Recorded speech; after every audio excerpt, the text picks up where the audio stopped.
ये सब क्या देखना पड़ रहा है? अच्छा है मैं अंधा हूँ। ভাই দুধ খাইবেন নি? আমি দুধ ফুট খাই না।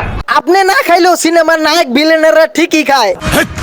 কি বলছিস তুই? আমি ঠিকই বলতাছি, বিশ্বাস না হইলে দেখেন। ভাই দুধ খাইবেন কেন? এই এক গ্লাস দুধ ধরে। নিন খান। আপনার দুধ কোথায়? আনন্দ না খাই। এরা নাকি বাংলাদেশি নায়িকা। আমার চ্যাটার বাল। এই সমস্ত দুধ ব্যবসায়ী নায়িকার নায়িকার ডিরেক্টরের মন জয় করতে পারলো, আমাদের মতো ভদ্র মানুষ কখনো তাদের সিনেমা দেখে না। বুঝলাম আপনি ভালো মানুষ। আমার চ্যাটার বাল। হাত হালা বুঝা। সাক্ষাৎকার লইতাছে ঠিকই, কিন্তু পাবলিক টাকা আছে কই? এইরকম অশ্লীল পোশাকে পরিবেশটারে নষ্ট করে তারপর এসে বলবো আমার আরো 4টা সিনেমা রিলিজ হওয়ার বাকি আছে, সবাই আমার জন্য দোয়া করবেন। আপনি তো সেল সেলায় বেচতে যাইবেন।